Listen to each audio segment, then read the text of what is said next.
Hello, friend, and welcome back to another short and snappy episode of Less Chatter, More Matter, the Communications Podcast. I'm your host, Mel Loy, and I'm coming to you from the lands of the Yuggera and Turrbal people here in Meanjin, Brisbane. Today's episode is another Topic in 10, our series of short episodes that we're doing over the New Year period based on your questions and your ideas. And today's question is, how do I get more engagement on LinkedIn?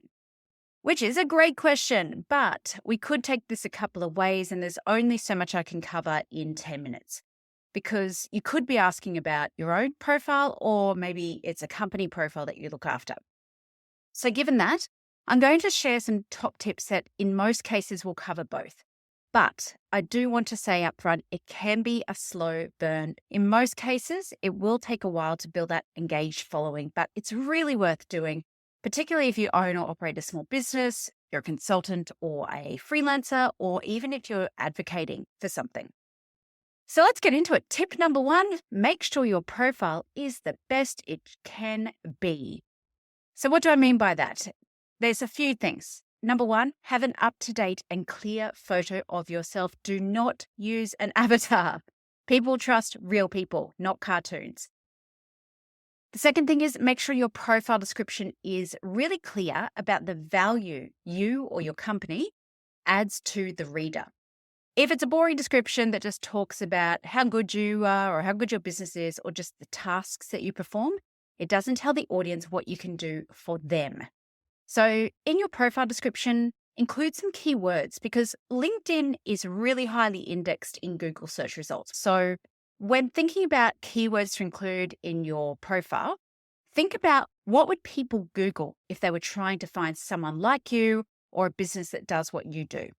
So the keywords that you think of may not be what others use. So for example, maybe you call yourself a strategic wordsmith or a content magician, but it's likely people are searching for copywriter or digital marketer, for example.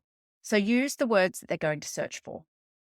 And also use a quality banner image as well, because when it's blank, it looks like you just can't be bothered, but it also kind of looks like it might be a fake profile. So make sure that you've got a banner image on there as well. And firstly, people stalk people and businesses on LinkedIn. No point denying it. We all do it. So you want to make sure that when people are stalking you or your business, that you're making a really good first impression. And in just a matter of seconds, they will make a judgment about you and also try and understand what it is you do and the value you add.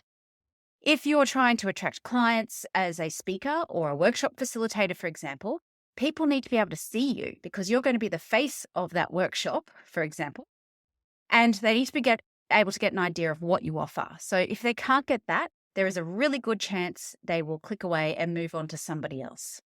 And secondly, as I mentioned, an up-to-date quality profile is really great for search engine optimization. So that's tip 1. Tip number 2, after you've got your profile right, it's time to move on to posting valuable content, not salesy content. A lot of people I speak to, particularly new consultants and freelancers, they worry about posting on LinkedIn because they feel really awkward about it.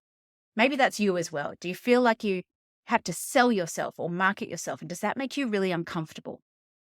A couple of things on that. Firstly, if you don't sell yourself, who will?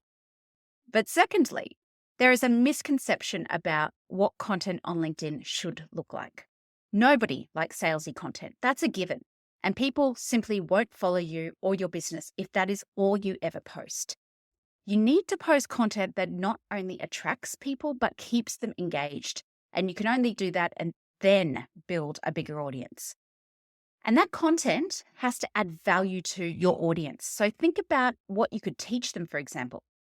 And when you do that, when you're sharing that expertise, you market yourself. You don't actually have to say, hire me. You're already showcasing what you can do. So let's say you run a recruitment business, for example.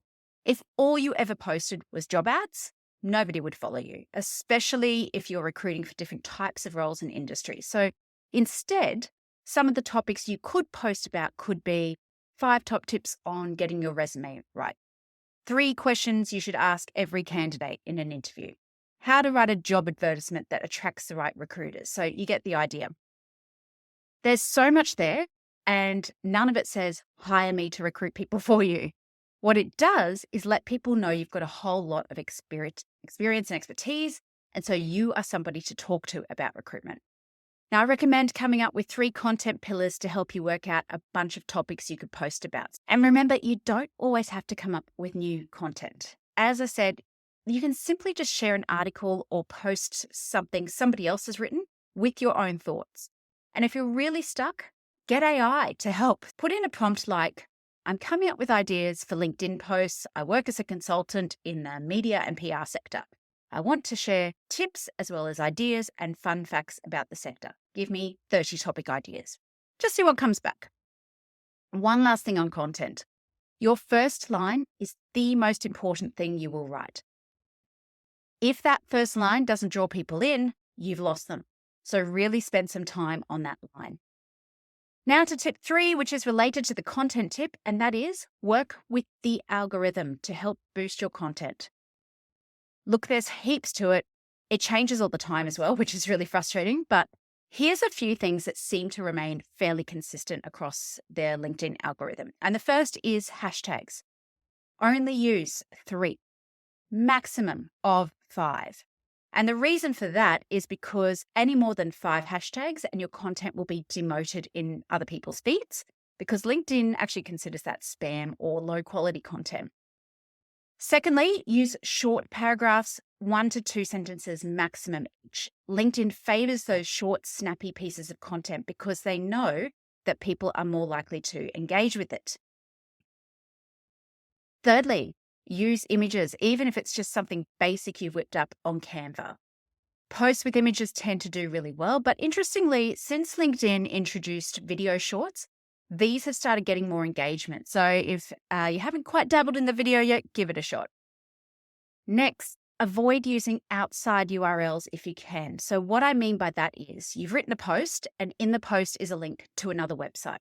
LinkedIn does not like it when you direct people away from their platform. Now, that's not always possible, but you could consider using the LinkedIn article functionality instead. Or another workaround is to post your links in the comment, which sometimes also then forces people to engage in the comments, which then helps boost your visibility. Now, similarly, LinkedIn doesn't like it when you schedule posts using an outside scheduler like Hootsuite or Buffer, for example. So if you can, schedule all your posts directly in LinkedIn. The 6th one of these tips is only post once a day. So if you must post a second piece of content, make sure there's at least a few hours between the posts. And finally, tagging others. It is great to tag others because then it's likely they'll interact with your content, which will boost your visibility.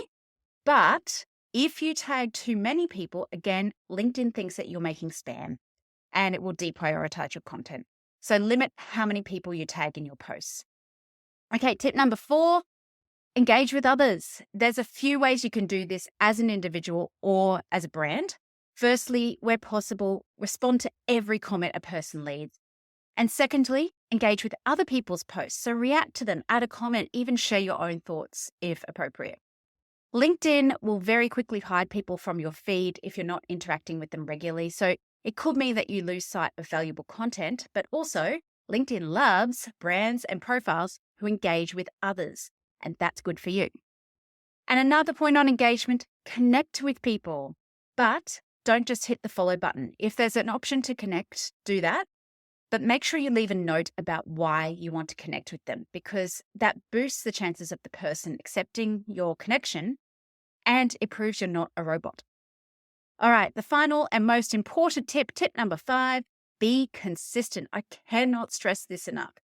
If you are only popping up on LinkedIn once in a blue moon, then people will forget about you and your content will be demoted in their feed. Also, if people go to your profile and can't see any recent content, not a great look, particularly if it's a business profile. But when you are consistent, you will be more likely to show up regularly for people. And when that happens, you get more engagement, which helps you show up more regularly for people. And so the cycle continues. Now, again, LinkedIn likes regular posters, so keep doing that. Consistency of posting valuable content is the crux of growth on LinkedIn. And this is where the magic happens. But as I said at the top of the episode, it is a slow burn in most cases, especially if you are a new brand, but it's worth it. One of the questions I get is about how often should I post? I would say at a minimum, post 2 to 3 times a week to keep that algorithm ticking along nicely. So I will spend a few hours maybe on a Sunday once a month, just writing up a bunch of stuff, scheduling it in so it's all done and I don't have to worry about it. All right, so that was your topic in 10 for this week. Just to recap, those 5 top tips for growing your LinkedIn following are: make sure your profile is up to date, post valuable content, work with the algorithm, engage with others, and be consistent. All right, next week we'll be back with another topic in 10, and that will be our last one for January because then we're back into February and back into regular episodes. So if you've got any ideas though, please send them through. Happy to have a chat. In the meantime, keep doing amazing things and bye for now.